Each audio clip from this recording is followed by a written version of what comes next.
In a world that often glorifies quick fixes and superficial knowledge, the pursuit of true intelligence can feel like a lost art. Yet, in the ancient teachings of Stoicism, there lies a treasure trove of wisdom that offers a path to deep, meaningful intellect.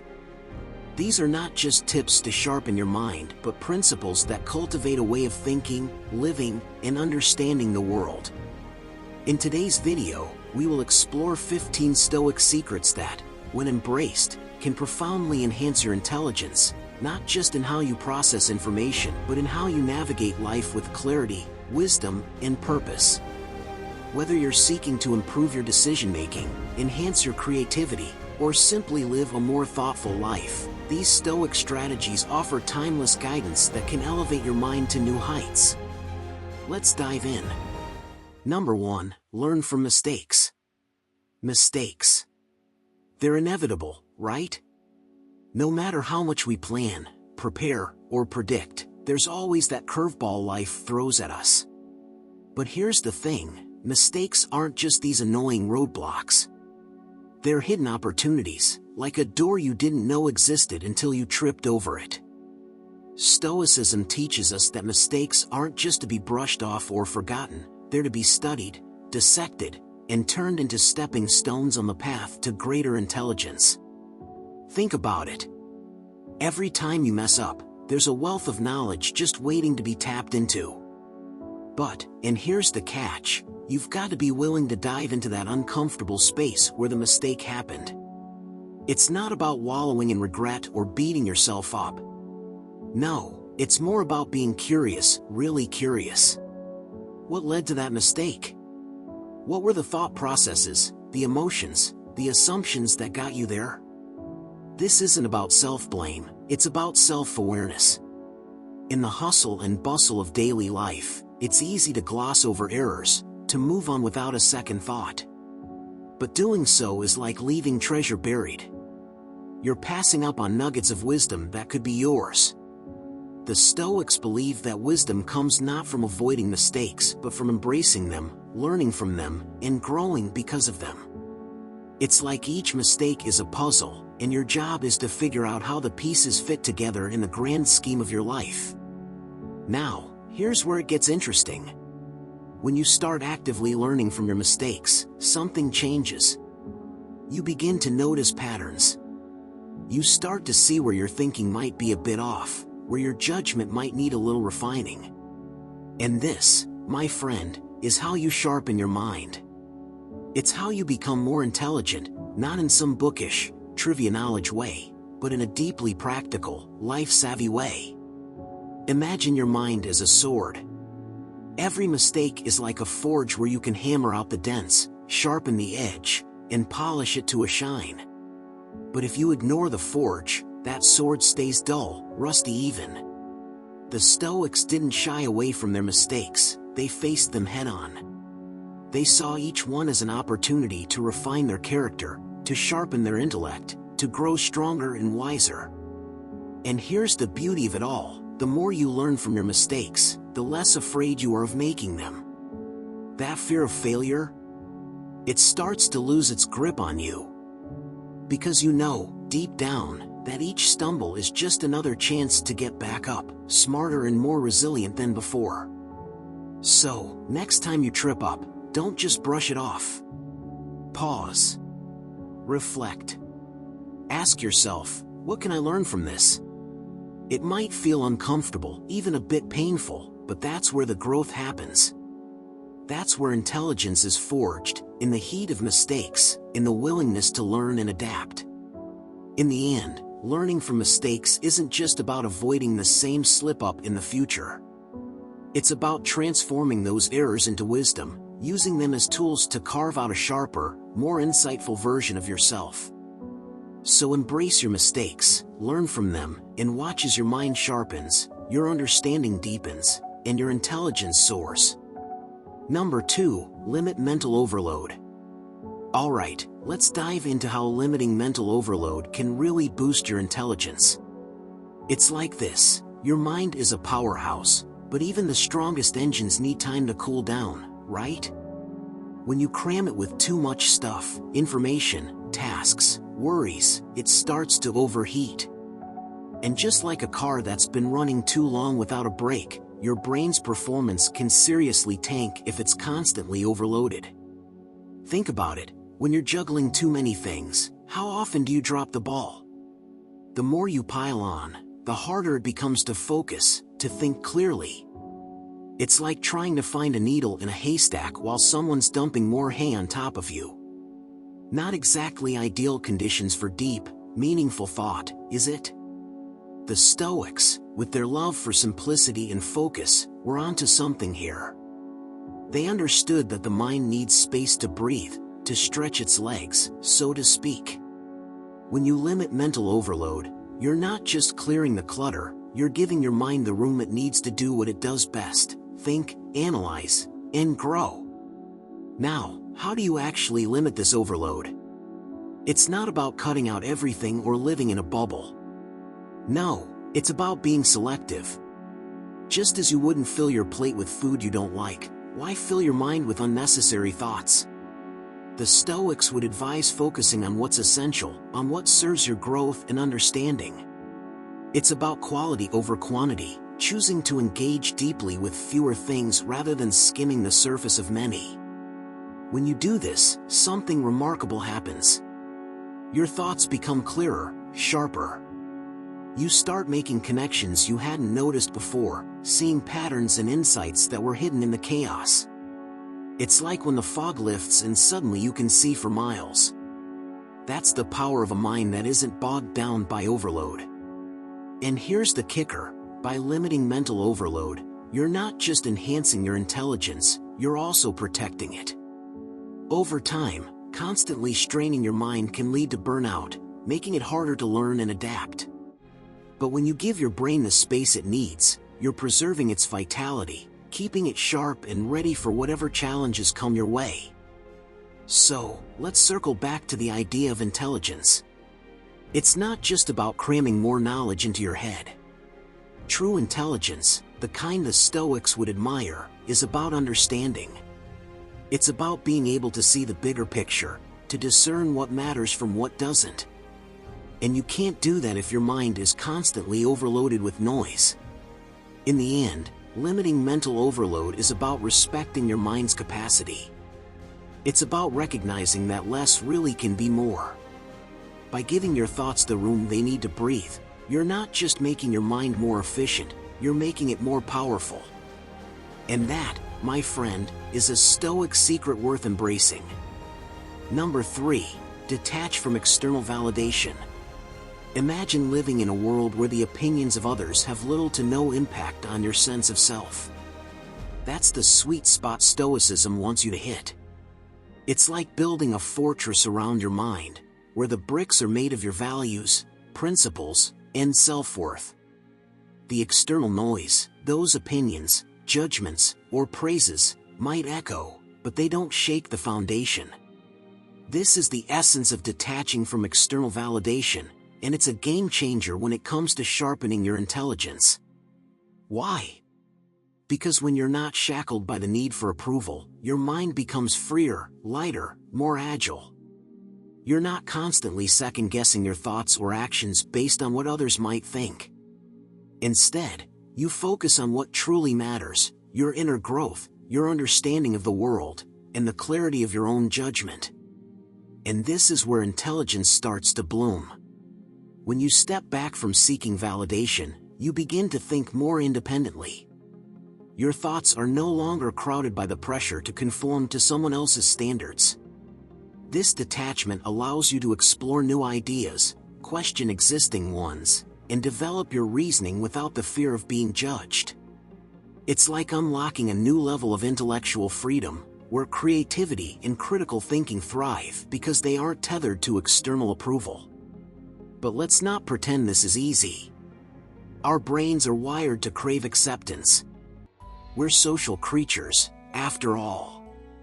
Yet, by practicing detachment, you slowly rewire those circuits. You start placing more value on your own assessment of things, rather than the applause or disapproval from the outside world. Over time, this builds a kind of mental resilience. You become less reactive, more reflective, and in that space of reflection, intelligence grows. Detaching from external validation also means you're less likely to be swayed by trends, popular opinions, or the latest must-know information. You become more selective with what you let into your mental space. This selectivity enhances your ability to discern what's valuable from what's just noise. Intelligence, after all, isn't just about gathering information, it's about knowing what to keep and what to discard. It's about understanding that not all voices deserve your attention and that some of the most profound insights come from within. As you continue to detach, something fascinating happens. You start to experience a deeper sense of self-awareness. You understand your strengths, your weaknesses, and, most importantly, your motives. When you're not driven by the need for external validation, you're more honest with yourself. This honesty leads to better decisions, sharper problem-solving skills, and a more profound understanding of the world around you. It's intelligence in its purest form, untainted by the need to impress, unaffected by the fear of judgment. In the end, detaching from external validation isn't about shutting yourself off from the world. It's about creating a buffer between your mind and the noise. It's about choosing whose opinions truly matter. Hint, yours should be at the top of that list, and understanding that intelligence thrives in a mind that isn't constantly seeking approval. So, build that mental fortress. Let your thoughts be your guide. And watch as your intelligence reaches new heights, unburdened by the weight of external validation. Number 4, focus on present moment awareness. Let's talk about the present moment. It's this slippery thing, isn't it? Always happening, yet so easy to miss. We spend so much time bouncing between the past and the future, worrying, reminiscing, planning anything but actually being where we are right now. And yet, Stoicism, with all its ancient wisdom, nudges us to settle into the present, to really focus on it, because that's where life actually unfolds. That's where intelligence really sharpens. Here's the deal: when you're fully present, your mind is clear, your thoughts are crisp, and your perception sharpens. You're not clouded by the regrets of yesterday or the anxieties of tomorrow. You're just here, in the moment, fully engaged with what's happening. And that's powerful. It's like wiping the fog off a window. You can finally see clearly. Why is this so important for intelligence? Well, think about it. When you're focused on the present, you're tuned into what's real, what's actually happening, not just what you think might happen or wish had happened. This level of awareness allows you to make smarter decisions, respond more thoughtfully, and notice details that others might overlook. It's about being so in tune with the moment that your mind operates at its full potential, free from the distractions that usually hold it back. But let's be real. Staying in the present isn't easy. Our minds love to wander. They drag us back to that embarrassing thing we said last week or fling us forward to that meeting we're dreading tomorrow. The trick is to catch yourself when you start drifting. Notice it. And gently guide yourself back to the now. It's not about force, it's about awareness. You're training your mind to stay where your body is, to synchronize your thoughts with your reality. And guess what? The more you practice this, the better you get at it. It's like any skill. At first, it might feel awkward, like you're constantly pulling your mind back from wandering. But over time, it becomes second nature. You start to live more in the now, and your mind becomes sharper, more attuned to the nuances of life. Another thing that happens when you're fully present? You become more aware of your thoughts. You start to notice the patterns, the repetitive worries, the unnecessary clutter. And with that awareness comes the ability to change them. To think more clearly, more rationally. That's another boost to your intelligence right there. So, what's the takeaway? Focusing on the present moment isn't just some feel-good advice, it's a practical, powerful tool for increasing your intelligence. It's about clearing away the mental fog, tuning into reality, and using your mind to its fullest potential. The more you practice it, the more it becomes a part of who you are, and the more you'll find yourself making smarter, more thoughtful decisions. In the end, present moment awareness isn't just about being mindful. It's about reclaiming your attention, sharpening your thoughts, and living in a way that's fully engaged with the world around you. And that, my friend, is a major key to unlocking deeper intelligence. Number 5. Engage in deep reading. Let's dive into this idea of deep reading. Sounds a bit intense, doesn't it? But don't let the term scare you off. Deep reading isn't about skimming through pages or just getting the gist of things. It's about sinking into the words, letting them marinate in your mind, and really absorbing the layers of meaning. It's like having a conversation with the author, one where you're not just listening but engaging, questioning, reflecting. And that's where the magic happens, where intelligence starts to sharpen and expand. When you engage in deep reading, you're not just flipping through the pages to get to the end. You're pausing, rereading, and letting ideas simmer. You might even find yourself arguing with the author in your head, challenging their points, or finding connections to other things you've read. This kind of reading isn't passive, it's active, almost like a workout for your brain. And just like any good workout, it stretches your mental muscles, making you stronger, more flexible in your thinking. Here's the thing, in our fast-paced world, it's easy to fall into the trap of surface reading. You know, just skimming through articles, scrolling through endless feeds, grabbing bits of information here and there. But deep reading? It's like the slow food movement for your mind. It's about savoring the text, letting it nourish your thoughts, and giving yourself the space to really digest what you're taking in. And why does this matter for intelligence? Well, deep reading forces you to slow down and think.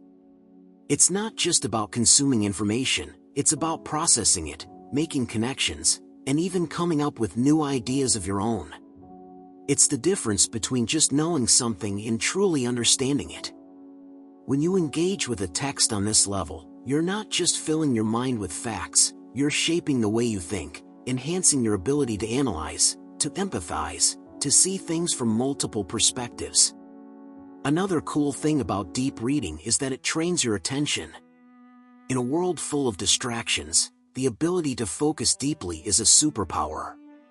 When you're fully immersed in a book, everything else fades away.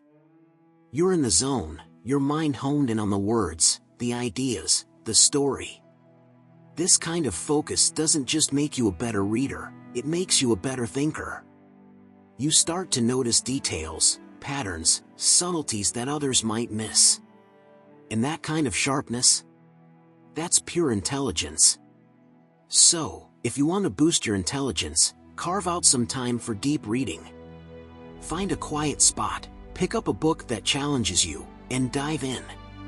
Let yourself get lost in the words, but also engage with them. Question, reflect, and most importantly, enjoy the process. Because deep reading isn't just about learning more, it's about thinking better, deeper, and more clearly. In the end, engaging in deep reading isn't just a habit, it's a mindset. It's about valuing the quality of your thoughts over the quantity of information you consume. And when you do that, when you truly commit to diving deep into what you read, you'll find your intelligence naturally growing, your mind expanding in ways you didn't even know were possible. So go ahead, lose yourself in a good book, and watch how it sharpens your mind, page by page. Number 6. Exercise disciplined thinking. Let's dig into this idea of disciplined thinking. It's one of those phrases that might sound a bit stiff at first, like something a stern teacher might drill into you. But don't let that fool you. Disciplined thinking is less about rigid rules and more about clarity, focus, and a bit of mental toughness. It's like giving your mind a workout, strengthening it so that it cuts through the noise and hones in on what really matters. First off, what does it mean to think with discipline? It's about being intentional with your thoughts, not just letting them run wild or spiral out of control.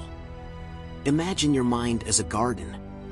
Without discipline, weeds, those chaotic, random, unproductive thoughts, start to take over. Disciplined thinking is like weeding out the unnecessary, trimming back the overgrowth, and nurturing the thoughts that actually lead somewhere meaningful. It's about deciding where to focus your mental energy and sticking to that. Now, you might be wondering, why is this so crucial for intelligence? Well, disciplined thinking helps you process information more effectively. Instead of getting overwhelmed by the sheer amount of stuff coming at you from all directions, you're able to sift through it, zero in on what's important, and discard the rest. It's like having a filter in place that only lets through the gold. And that's not just about being smart, it's about being wise. It's about knowing what to focus on and what to let go of. But here's the catch: disciplined thinking doesn't come naturally. It's something you have to cultivate, like a skill. And that means practice. It starts with awareness, catching yourself when your thoughts start to drift into unproductive territory. When you notice your mind wandering, you pull it back. Gently, but firmly. It's like training a puppy. At first, it might be all over the place, but with consistency, it starts to stay on track. The more you practice this, the sharper your mind becomes, and the more disciplined your thinking gets. And let's not forget about the power of questioning. Disciplined thinking isn't just about staying focused, it's also about digging deeper. It's about challenging your own thoughts, asking yourself why you think a certain way, and not just accepting things at face value. It's easy to get stuck in mental ruts, thinking the same things over and over. But disciplined thinking is about breaking out of those ruts, exploring new perspectives, and pushing the boundaries of your understanding. So, what's the result of all this mental discipline? A mind that's not just smart, but sharp. A mind that doesn't just take in information, but processes it, questions it, and turns it into something useful. It's the kind of intelligence that's both deep and wide, capable of seeing the big picture without losing sight of the details. In the end, exercising disciplined thinking is about taking control of your mental landscape. It's about being the gardener of your own mind, cultivating the thoughts that lead to growth, and pruning away the ones that don't.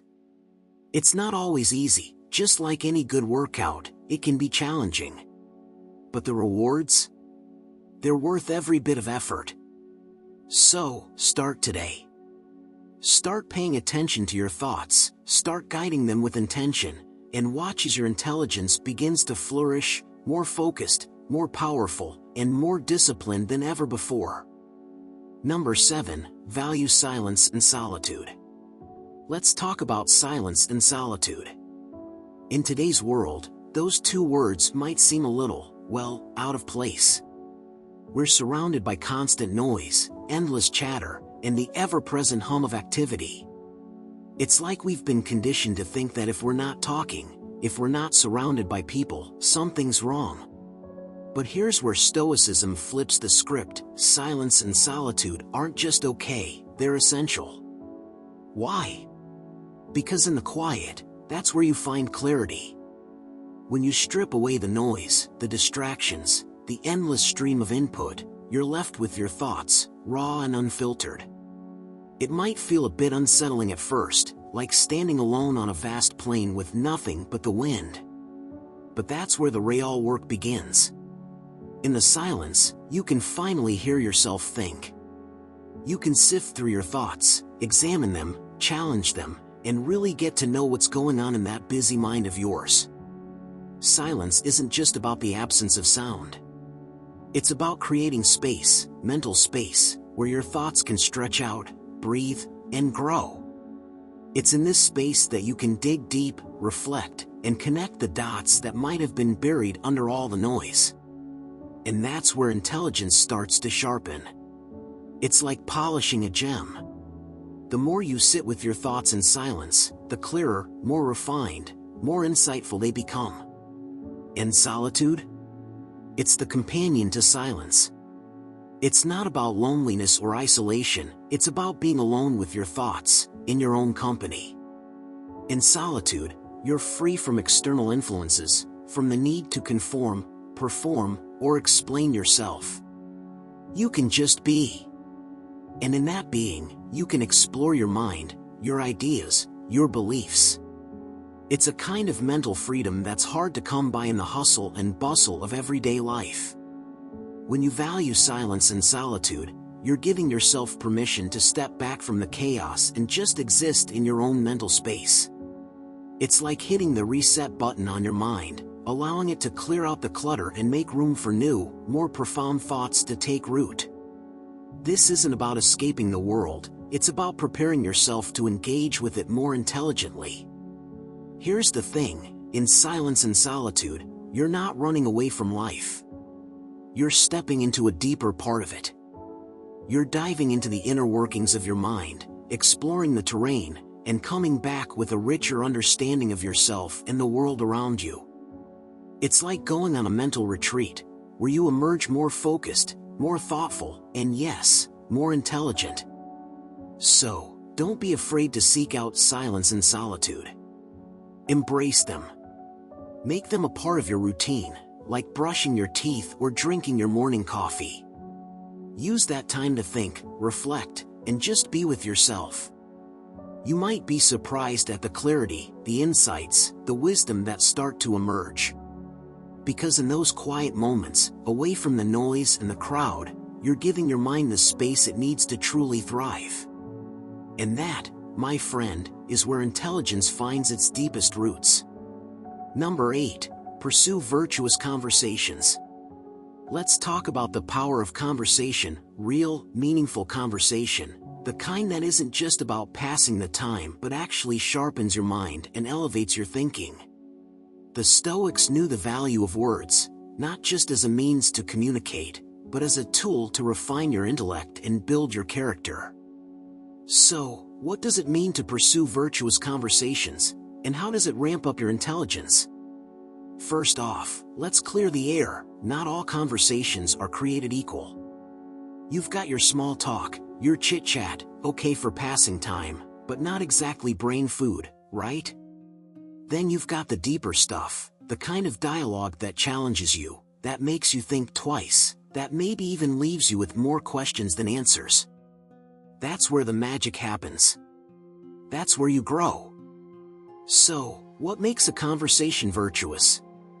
Well, it's about intent. It's about choosing to engage in discussions that push the envelope on your understanding, that aren't just about swapping opinions but are rooted in a genuine desire to seek truth, to explore ideas, to better yourself and others. Virtuous conversations are like a workout for your mind, except instead of lifting weights, you're lifting your own intellectual and moral capacity. Now, why does this matter for your intelligence? Simple. When you engage in these kinds of conversations, you're not just spouting off what you already know. You're stretching your thinking, examining your assumptions, and refining your beliefs. It's like polishing a gem. The more you work at it, the clearer and more brilliant it becomes. But here's the thing, to really benefit from virtuous conversations, you've got to be all in. It's not just about talking, it's about listening, too. And I mean really listening, not just waiting for your turn to speak. When you truly listen, you're opening yourself up to new perspectives, to ideas that might just turn your understanding on its head. And that's a good thing. Because intelligence isn't about always being right, it's about being open to the possibility that there's more to learn, that there's another angle you haven't considered. And let's not forget the role of humility in all this. The Stoics were big on humility, and for good reason. It takes humility to admit that you don't know everything, to be willing to learn from others, even when their ideas challenge your own. Virtuous conversations aren't about winning an argument, they're about finding common ground, about mutual growth. And when you approach conversations with that mindset, you're not just increasing your knowledge, you're deepening your understanding, honing your wisdom. So, to wrap it up, pursuing virtuous conversations isn't just a nice idea, it's a practical strategy for increasing your intelligence. It's about surrounding yourself with people who challenge you, who inspire you to think more deeply, to question more thoroughly, to grow continuously. It's about choosing substance over superficiality, depth over shallowness. And when you make this a habit, you'll find that your mind becomes sharper, your thoughts clearer, and your understanding richer. That's the kind of intelligence the Stoics would applaud, a mind that's ever seeking, ever learning, ever improving. Number 9. Analyze your judgments. Let's dive into something the Stoics really mastered, the art of analyzing your judgments. Sounds pretty straightforward, right? But, trust me, there's more to it than meets the eye. When you start to dig into your judgments, you're actually unpacking layers of your own thought processes, biases, and assumptions. And guess what? This is where your intelligence starts to really take off. Think about it, every day, you're making a ton of judgments. Some are small, like deciding what to eat for breakfast. Others, though, they're bigger. They shape how you see the world, how you react to people, how you make decisions. But here's the kicker, how often do you stop and actually question those judgments? How often do you pause and ask yourself, is this really how things are? Or is this just how I'm seeing them right now? The Stoics were all about this kind of introspection. They believed that by analyzing your judgments, you could strip away the noise, the misconceptions, the emotional baggage that often clouds your thinking. And when you do that, when you really get to the core of your judgments, you start to see things as they truly are, not as your mind would have you believe they are. But how do you go about this? It's not as complicated as it sounds. Start by paying attention to those snap judgments, the ones that come almost automatically.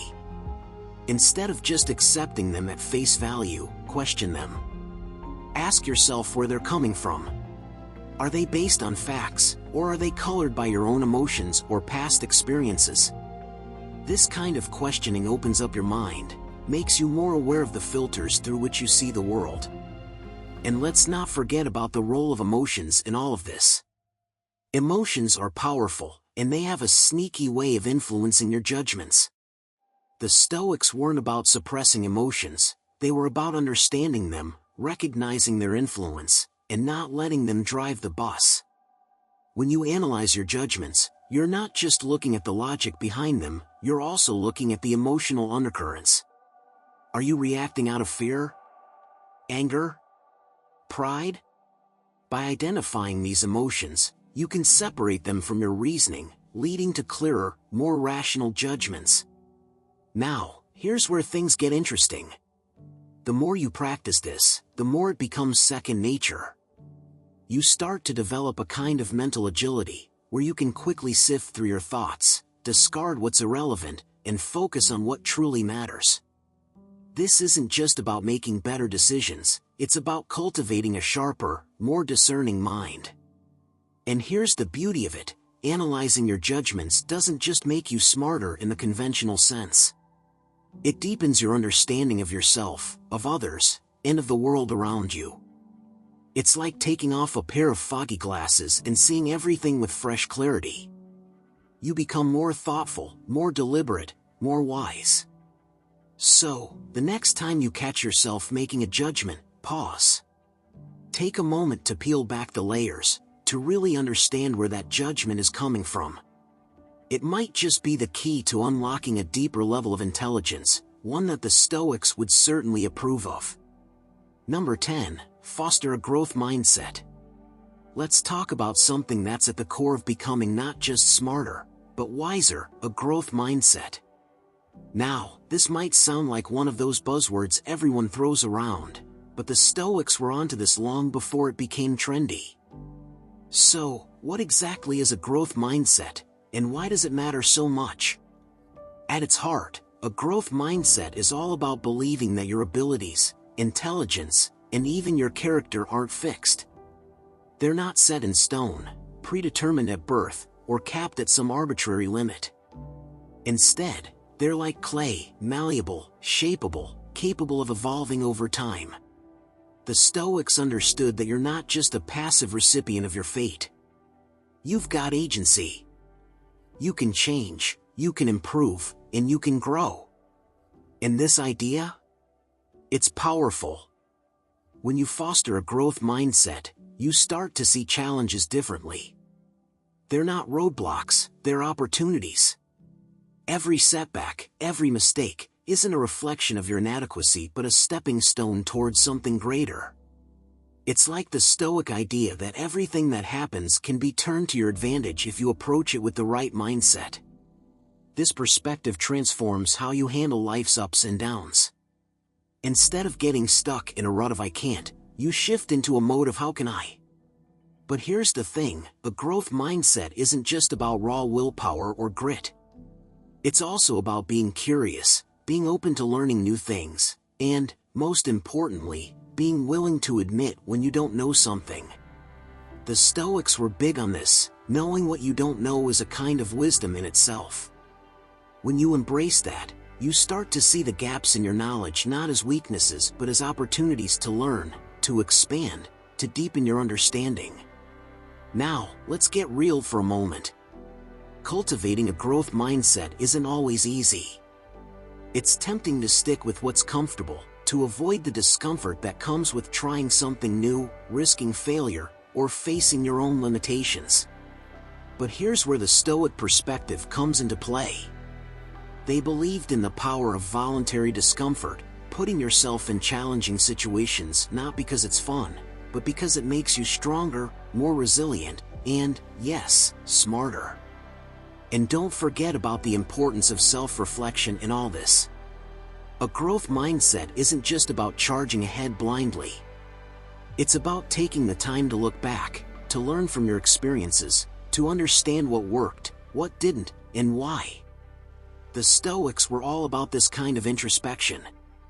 They knew that to grow, you've got to first understand where you're starting from.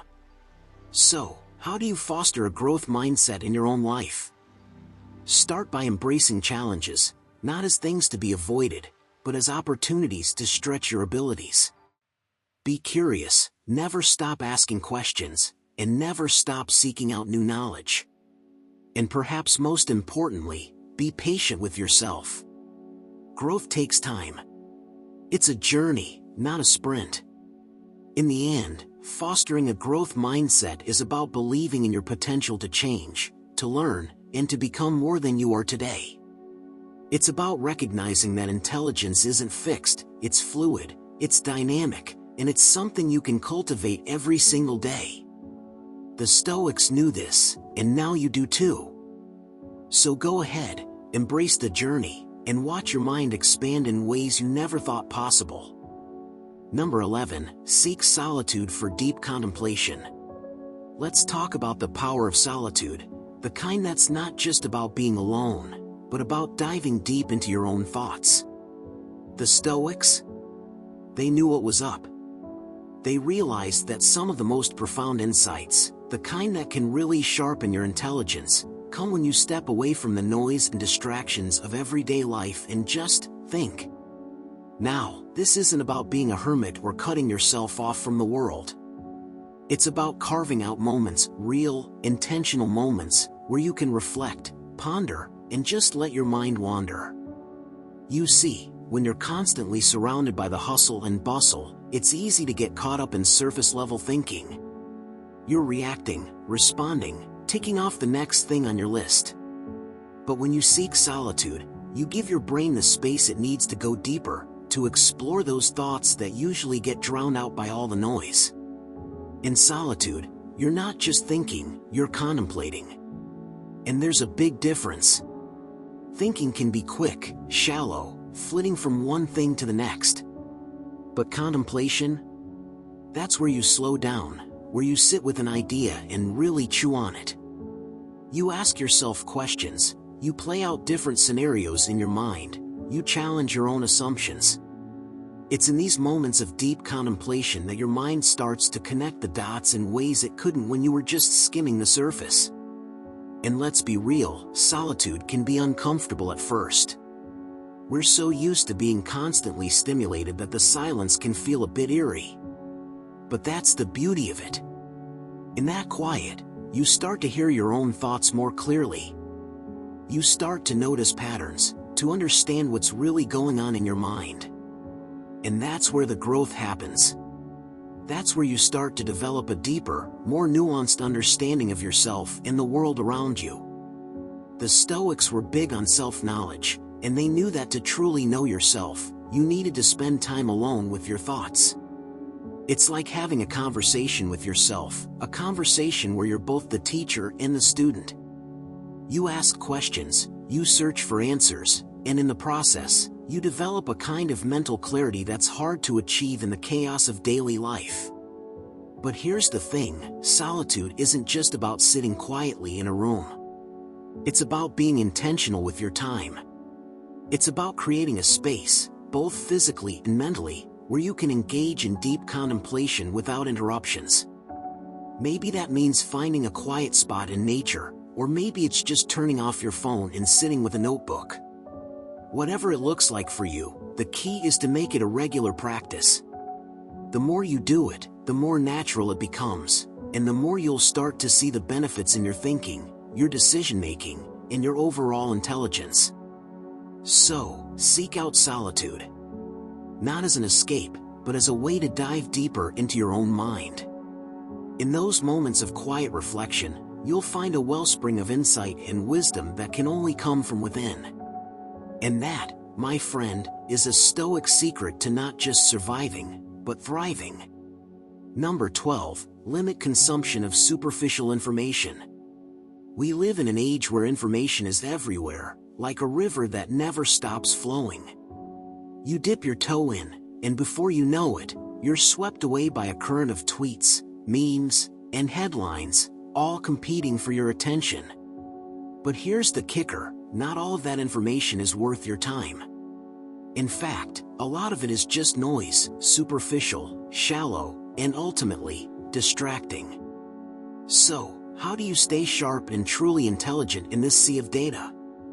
By limiting your consumption of superficial information. This isn't just about managing your time better, it's about protecting your mind from being cluttered with things that don't really matter. First, let's talk about what we mean by superficial information. It's the kind of content that's designed to grab your attention for a moment but leaves you with nothing of value. It's like junk food for the brain, tasty, maybe, but not nutritious. And just like with junk food, if you consume too much of it, you start to feel sluggish, distracted, and unable to focus on what really counts. When you limit your intake of this kind of content, you create space in your mind. Space to think deeply, to reflect, and to engage with ideas that actually matter. It's like clearing out a cluttered room. Once the junk is gone, you can breathe easier, move more freely, and focus on what's important. Your mind becomes more like a well-tuned instrument, ready to tackle complex problems and engage with profound ideas. But how do you do this? How do you resist the pull of the endless scroll, the constant barrage of notifications? It starts with being mindful of what you let into your mind. Before you click on that article or open that app, ask yourself, is this worth my time? Is this going to enrich my mind, or is it just another piece of fluff that I'll forget in 5 minutes? This kind of self-awareness is key. It's about being intentional with your attention, not just letting it be hijacked by the latest viral trend or clickbait headline. As you start to limit your consumption of superficial information, something interesting happens. You begin to notice how much clearer your thinking becomes. You're less likely to get caught up in trivial matters, and more focused on the things that truly matter to you. Your intelligence isn't just about what you know, it's about how well you can think, analyze, and understand. And all of that becomes easier when your mind isn't bogged down by meaningless noise. Moreover, by filtering out the superficial, you make room for the substantial. You have more time to read books, engage with thoughtful articles, and dive deep into subjects that challenge and expand your mind. This kind of deep engagement is where real intelligence grows. It's like exercising your brain, strengthening it with the intellectual equivalent of lifting weights. In the end, limiting your consumption of superficial information isn't about cutting yourself off from the world. It's about choosing quality over quantity. It's about being selective with what you let into your mind, so that your thoughts are clearer, your focus sharper, and your intelligence deeper. So, next time you're tempted to dive into a sea of meaningless content, remember, your mind is a valuable space. Keep it clean, keep it sharp, and watch your intelligence soar. Number 13. Apply Stoic principles to modern technology.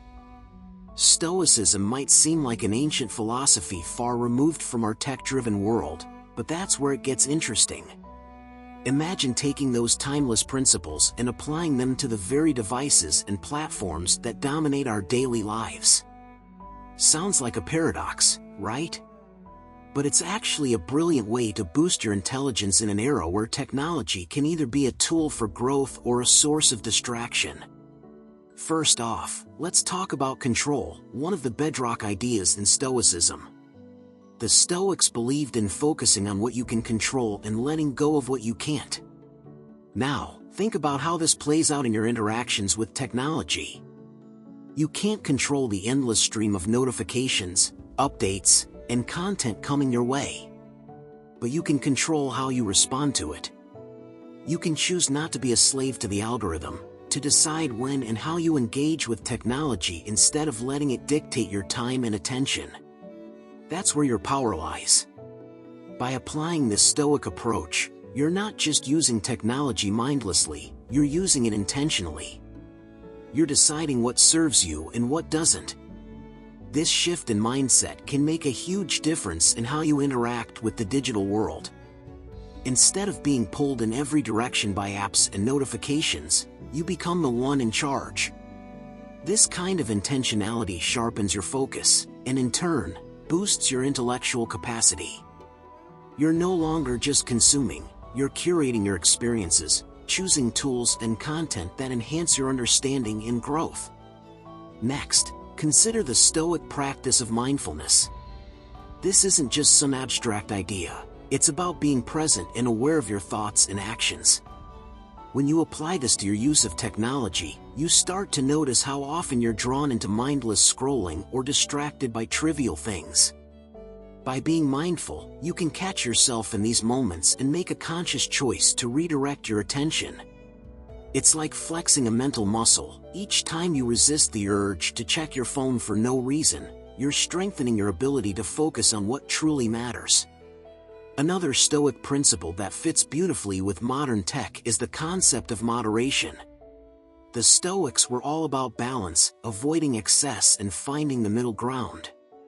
In a world where binge-watching, doom-scrolling, and constant connectivity are the norm, practicing moderation is a superpower. It's about setting boundaries, knowing when enough is enough, and not letting technology consume more of your life than it deserves. By moderating your use of technology, you're not only protecting your time but also preserving your mental clarity. In the end, applying Stoic principles to modern technology isn't about rejecting the digital world, it's about mastering it. It's about using technology as a tool for growth, not letting it control you. By focusing on what you can control, practicing mindfulness, and embracing moderation, you transform your relationship with technology from one of dependency to one of empowerment. And in that empowerment, your intelligence finds room to flourish, unclouded by distraction, and fueled by intentional engagement. Number 14. Practice voluntary discomfort. Choosing discomfort on purpose sounds a bit odd, doesn't it? But that's exactly what the Stoics were all about. They believed in putting themselves through small, controlled bouts of discomfort to toughen up, both mentally and physically. This practice isn't just about building resilience, it's also a surprisingly effective way to sharpen your mind and boost your intelligence. So, how does this work? Think of it this way: when you voluntarily step into discomfort, you're pushing your boundaries. You're telling your mind, hey, I'm in charge here, not you. It's like hitting the gym for your brain. Just as lifting weights strengthens your muscles, facing discomfort strengthens your mind. It teaches you to deal with challenges, to stay calm under pressure, and to think clearly even when things aren't going your way. And guess what? That's where intelligence thrives, not in comfort, but in challenge. Now, voluntary discomfort can take many forms. It doesn't have to be extreme or dramatic. It's about finding those small ways to make yourself uncomfortable, ways that make you think, adapt, and grow. Maybe it's about stepping out of your routine, doing something that scares you a little, or even just denying yourself a luxury you're used to. It's about training your mind to be okay with not being okay. And in doing so, you're expanding your mental capacity. Why is this important for intelligence? Well, comfort zones are like cozy little prisons. Sure, they feel safe, but they also limit your growth. When you're too comfortable, you stop questioning things. You stop pushing yourself. Your thinking becomes stagnant, predictable. But discomfort? It shakes things up. It forces you to think differently, to find new solutions, to see things from different angles. That's where creativity comes into play, and with it, a deeper kind of intelligence. By practicing voluntary discomfort, you're also teaching yourself to handle stress better. Let's face it, life isn't always smooth sailing. But if you've already conditioned yourself to face discomfort head-on, you'll be better equipped to deal with whatever comes your way. Stressful situations won't throw you off balance as easily, because you've been there before, by choice. This mental toughness allows you to keep a clear head, make better decisions, and approach problems with a calm, focused mind.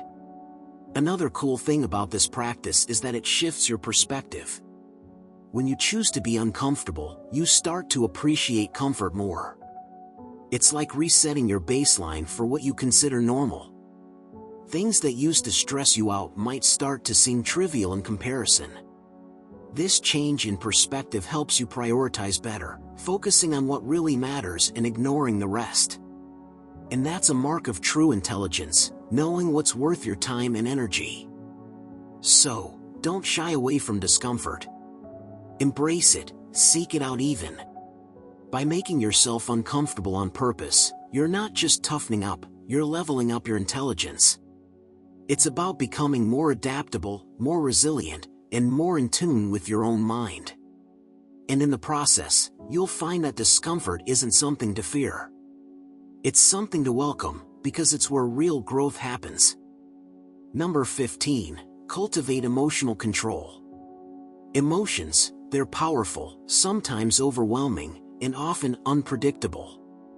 But what if you could harness that power, guiding it instead of being swept away? That's where cultivating emotional control comes in, and let's be real, it's a total game changer for boosting your intelligence. Think of your emotions as wild horses. If you let them run free, they'll take you on a chaotic ride, pulling you in every direction.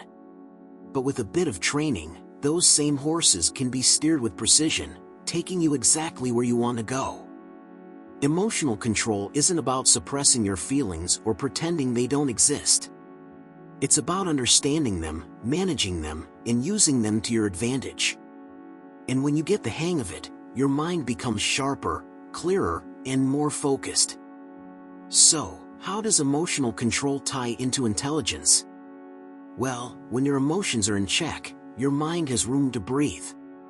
You're not constantly reacting, instead, you're responding, deliberately, thoughtfully.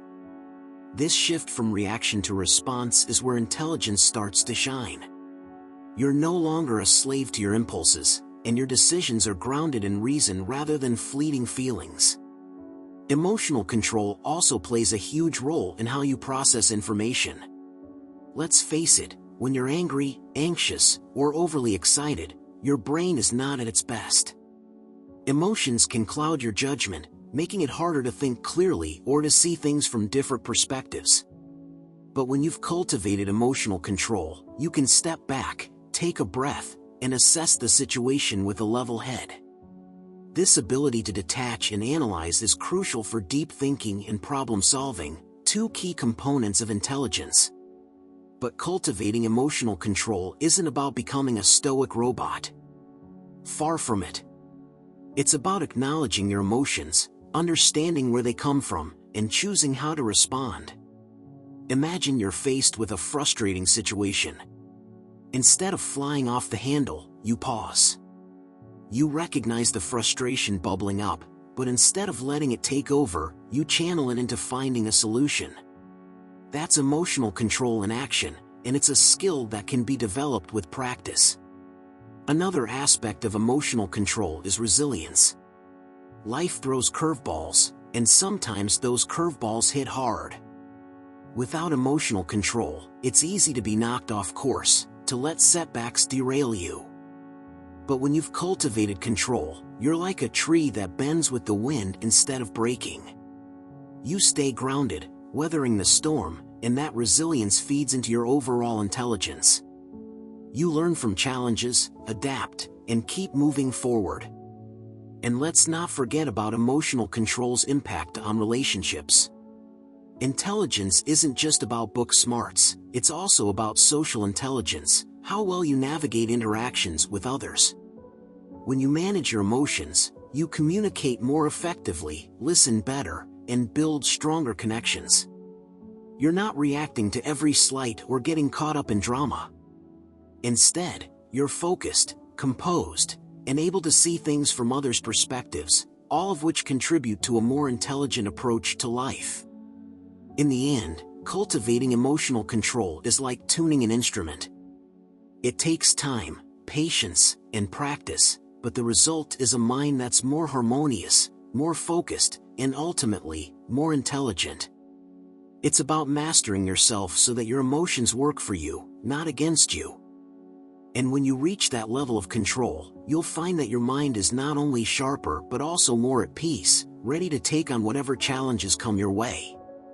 As we wrap up this exploration of the 15 Stoic secrets to increase your intelligence, remember that wisdom isn't just about accumulating knowledge, it's about applying what you learn to lead a life of virtue, resilience, and purpose. These practices aren't just ancient philosophies, they're timeless tools that can elevate your mind and strengthen your character in the modern world. If you found value in these insights, consider subscribing and joining our community where we dive deeper into the wisdom of the Stoics and how it can transform your life. Don't forget to hit the like button if you enjoyed this video, and share your thoughts in the comments below. I'd love to hear how you're incorporating these Stoic principles into your daily life. Until next time, stay strong, stay wise, and keep striving for that inner clarity. Thanks for watching.